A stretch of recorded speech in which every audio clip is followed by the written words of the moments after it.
What's up, guys? We're the Young Medical Influencers, and the purpose of this channel is to share ideas about how social media can impact your career as a healthcare professional. My name's Dr. Sammy. I'm a general cosmetic dentist in San Diego, and this is my lifelong friend, Greg. Greg, you want to give an introduction? Yeah, sure. What's up, guys? I'm Dr. Greg. I'm an orthodontic resident at UCLA. I'm actually the third year resident, so I'm about to be finished up here. And Sammy and I were roommates and classmates in dental school, and we always talked about the power of social media. And Sammy was always on the cutting edge, always trying to stay on top of this stuff. And he's a huge resource in all of this stuff. And we figured, since we're both pretty active online on Instagram, YouTube, all different forms, we figured, it's really valuable information that we've learned over these past couple of years, and we really want to reach out and share with you guys, bring in people that are influential in the field, and really grow something and learn from one another. Sammy, I think we should just go ahead and get started with this podcast. I think the first question is something that you really brought up to me when I was in dental school. And do you think social media is important in this era of healthcare providers? Greg, I think social media is extremely, extremely important. The way I look at it is that, let's just go into the dentistry industry because that's my industry. Back in the day, to find a dentist, you'd have to go on a website, you'd search maybe the location, San Diego dentist, let's say, for instance. You go to the website, you look at a beautiful family photo of someone, and you have to make a decision on who's going to be your doctor for your lifetime.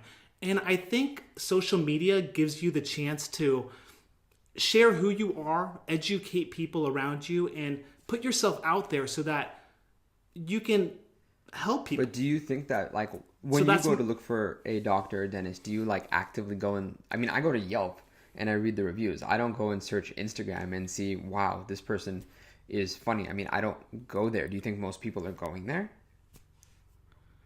You know what? I think that's a really good point. I think right now, when people are searching for doctors to provide healthcare to them, they're using majority review sites. But I think if you use social media to educate people, to give them knowledge that they may have not known otherwise, to share what you've learned throughout your many years of education, and you provide value to them, then they're going to be very grateful, and they're going to want to go to someone who shows them the techniques. That's interesting because tells them how to understand concepts that they don't understand. That's interesting because the way I was thinking about it more was, okay, so people might not think that they need a dentist, or that it's not on the front, the first thing that people think about when they wake up in the morning. But, if you're on Instagram and you're always in their face about, this is my lifestyle, this is kind of what I'm doing, they might recognize that, this is a dentist. Shit, maybe I should go to the dentist. And then that's kind of how it is. It's not something where you'll search and end up at, you're not going to find a dentist on Instagram, or sorry, rather you will find a dentist on Instagram, but you're not going to be comparing or shopping dentists, doctors, optometrists, pharmacists, any of those things on Instagram. You see what I mean? Absolutely.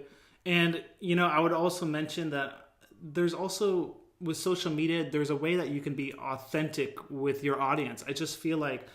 I feel like there's an eagerness to learn, Nowadays, if I want to learn how to build a home, or let's say, or construct something that I don't want to go to somewhere else. You're building homes now? Is that your new career?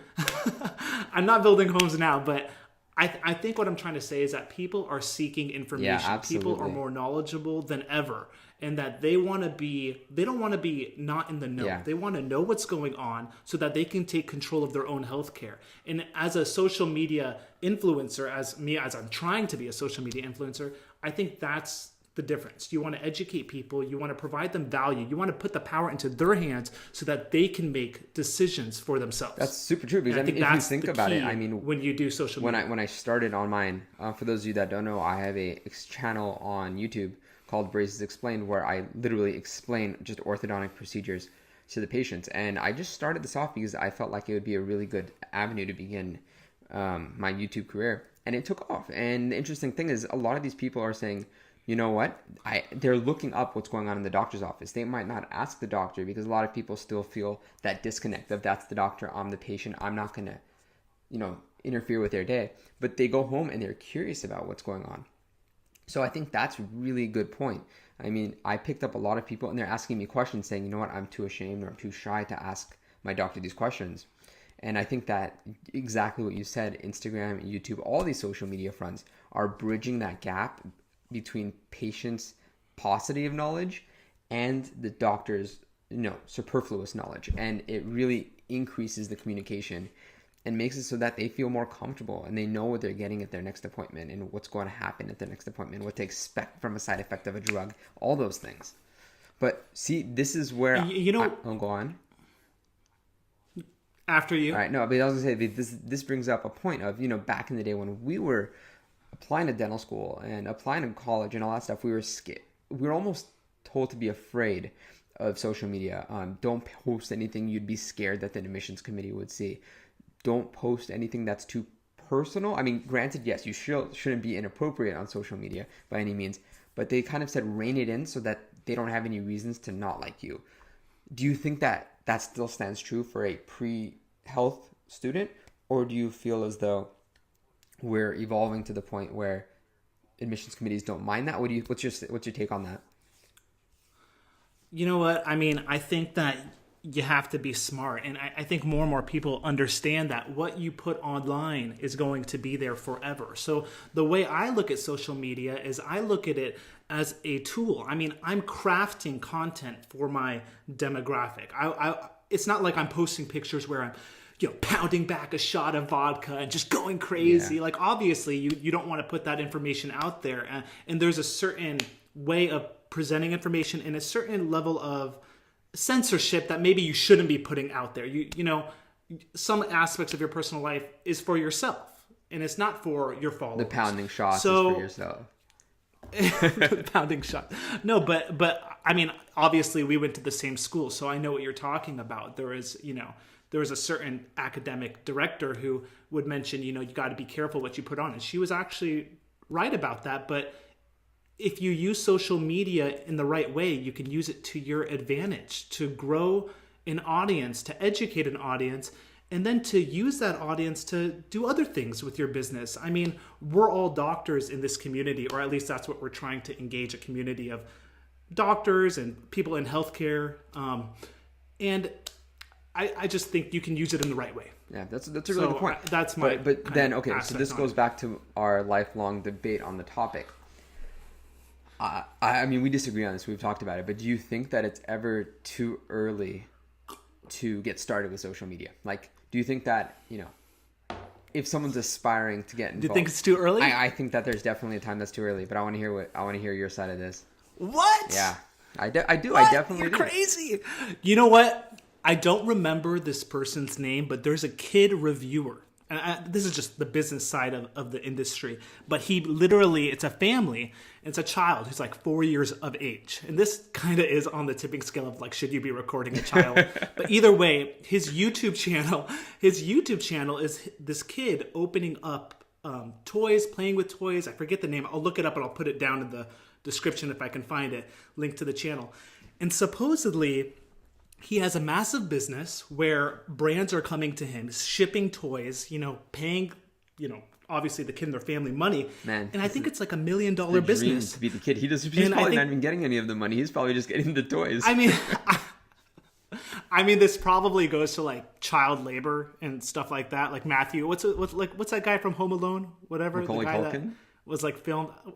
Yeah, like I think same thing happened. But anyway. Either way. So, but that's totally different. No, but what I'm trying to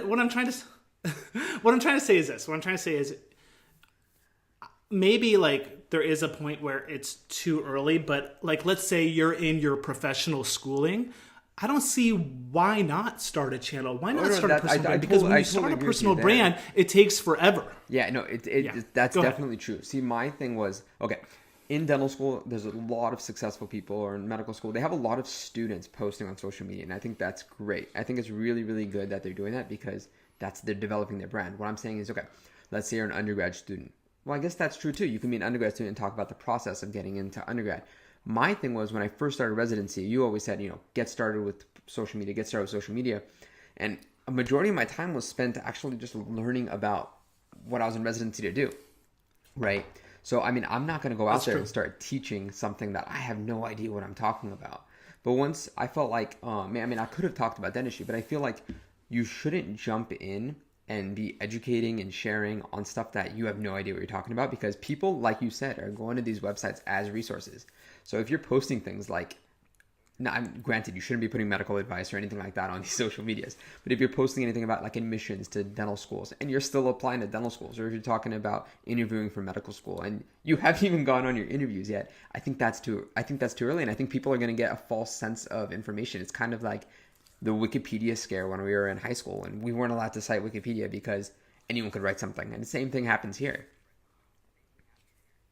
But, you know, just to play the devil's advocate, I mean, I'm not saying I don't agree with you. I do agree with you. But I still think that's up to the audience to decide. That's a good point. And I think you're right. You know, you're right that the person who is like, let's use the example of getting into a medical school or getting into a nursing school or optometrist school, and they're posting, oh, this is how to get in.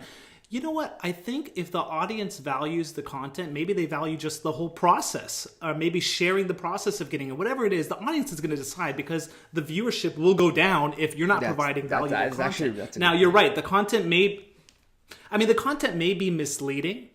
The content may be false. So you do have to kind of look into. But either way, I mean, in my opinion, I think it ultimately comes down to the demographic. That's a really good point. Yeah. So do you think that take home point, yes, no question. Is it ever too early to start? Actually, that's not fair because I don't have it.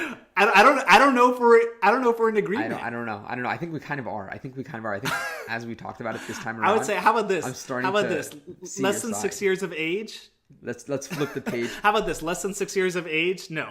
4 years of age? Okay, I just want to make sure that you're on the record saying that 4-year-olds should not be on YouTube. Yes, 4-year-olds should not be on social media. Okay, so basically, let's. I mean, do you have any advice to like the pre-dental or I keep talking about dental, but you know, pretty much the pre-health. Do you have any advice for someone who is wanting to get involved in social media, or let's say even a healthcare student? Do you think that everyone has a place on here, and do you think there are certain social media platforms that are applicable for certain people? Like, do you think that for certain people they should just stay off of this media or stay off of that media, or you think they should be everywhere all the time?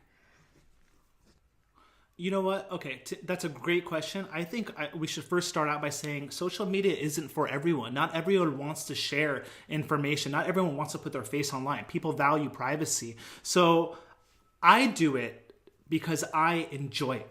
I love it. And because of the social media, I've gotten to learn about videography. I've gotten to learn about, podcasts. We're making a podcast right now. This is brand new for me, and it gets me excited. And also just engaging with a community of like-minded individuals and growing is something that I get energized. You can see, I'm energized about it. So, and it's fun, it's fun seeing the curiosity of people. Like on the YouTube channel, it's fun seeing patients that are so engaged. They come in, they sit in the chair, and they're kind of just there. But then you see them, and they go online, and they're looking up stuff, and they're actively engaging. Not only with me, who's they're asking questions to, but they're engaging with one another. Like one person said, hey, do you have any technique to do, I don't know, an easier way to put on your rubber bands for your braces, right? And I can't respond to comments every day. I respond maybe once a week or something, but which we could talk about in another video. But what another person did was like, oh, I use this tool. So it's not only vertical, but it's also horizontal. You have a lot of these patients that are talking with one another, and then now you're starting to get people that are patients and also interested in dentistry. So you're on so many different levels.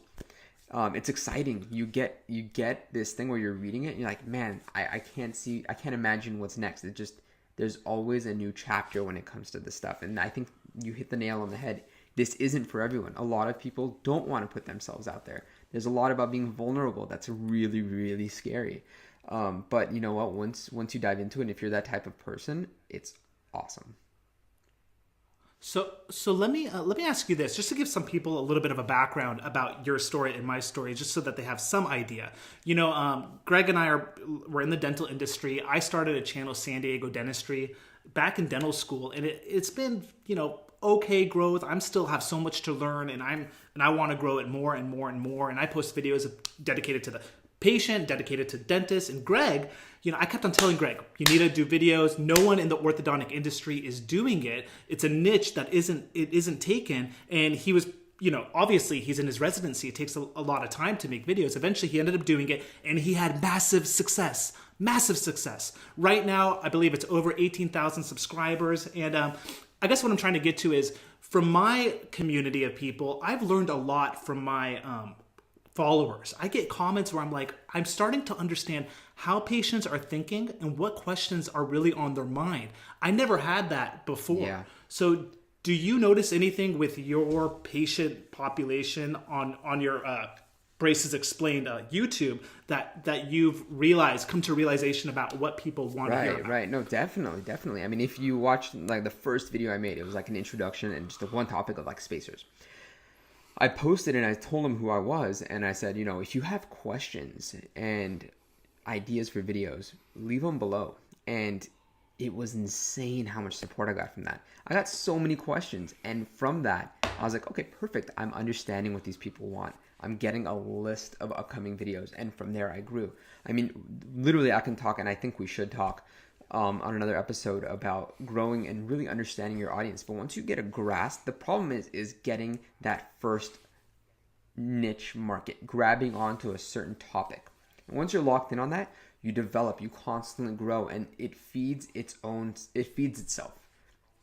But we'll talk about, understanding your audience, because it is such a vast topic.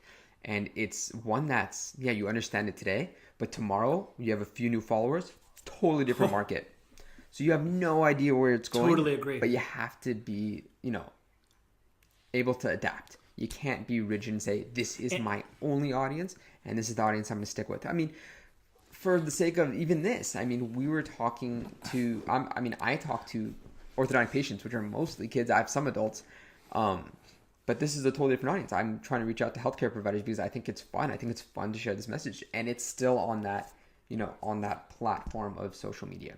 So I think we should. We should kind of and I'm still curb the conversation about audience for a longer. Then let's podcast. do this. Yeah, that's a lot. I'm still trying to find my demographic. We have to spend a lot of time on that, because evaluating your content over and over again as you post videos, which means going back to what you were saying about when to start. You start right now, and then you start to understand. But let's go on to our next question. I have one right here. So there's so many different platforms out there, Greg. There's so many. Yeah. There's iTunes podcasts. There's YouTube. There's making a website, making a blog post. Right. There's Instagram. There's Snapchat. There's so much out there. I guess, which one should you get started on? I don't even know how you would answer that question, but which one would you get started on? I think the most common answer to this is to start with what's the most popular now. So a lot of people are starting on Instagram. I kind of did this backwards. I started on YouTube. I had an Instagram, obviously. I had my personal Instagram.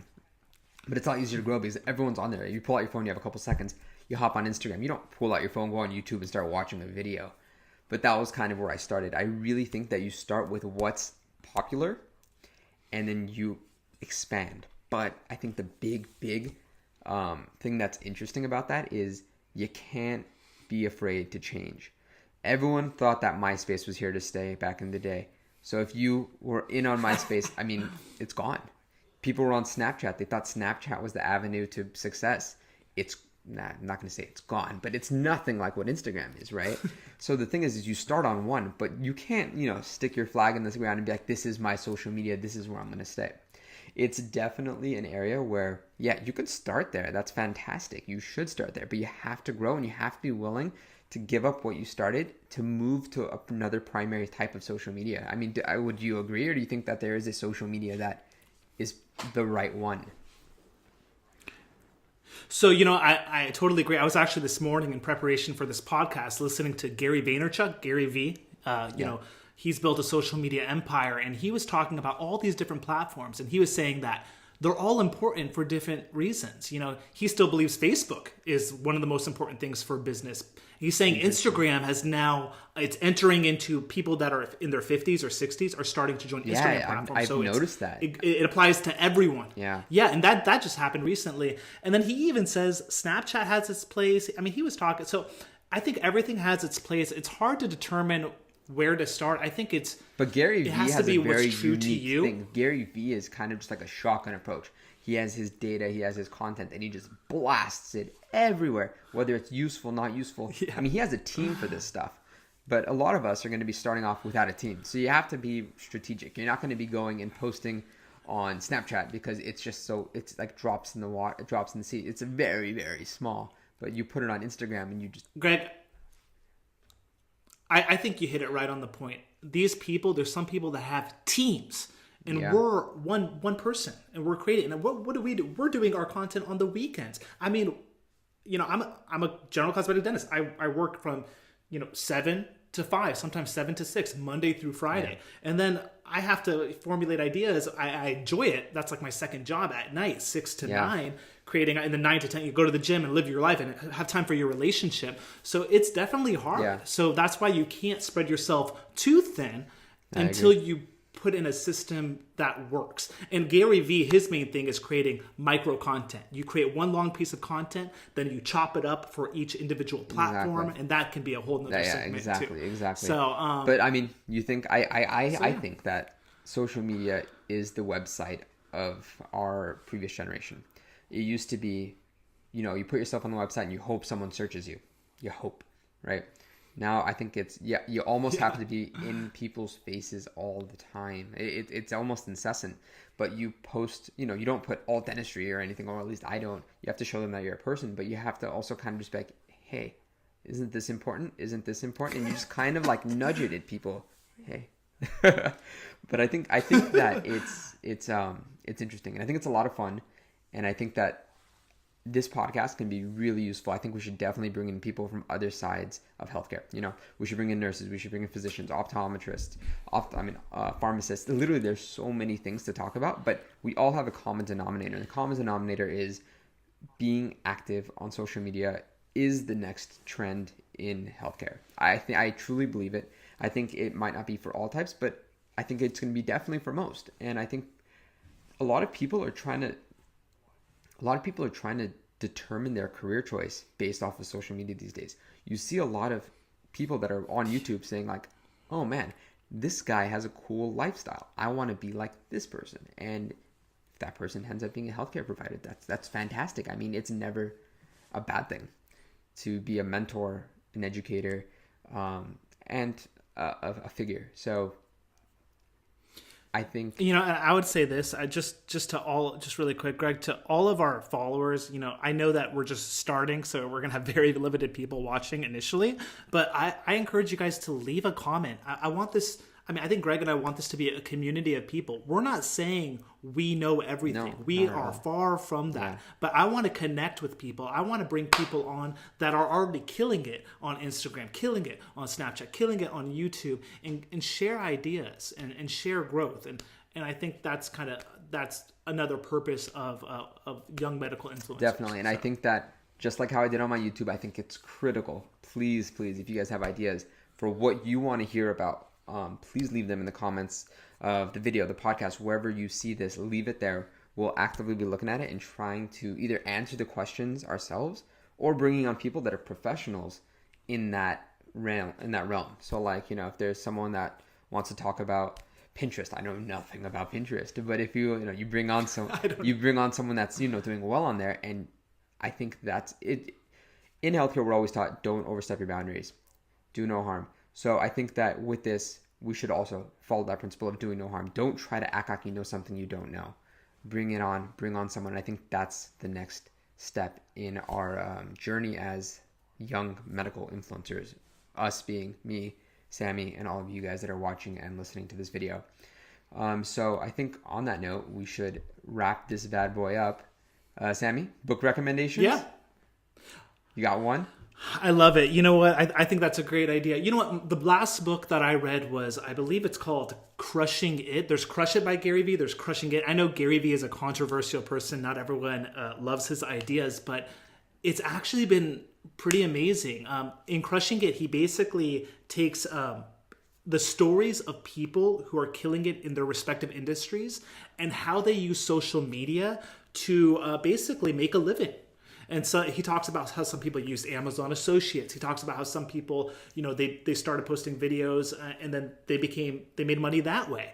And and he talks about how you can take your industry, use social media to have another business on the side. And it's a really interesting book. Not for everyone. I love it. And I would recommend it to those of you out there that are looking to get some stories. Nice. Good stuff. What about you? I just finished up The Miracle Morning. And it's basically a book about, waking up 1 hour before your scheduled time and using that hour for your for your own like reflection, meditation, just basically giving yourself an hour to start your day. It talks about how like the morning is like the rudders for the day.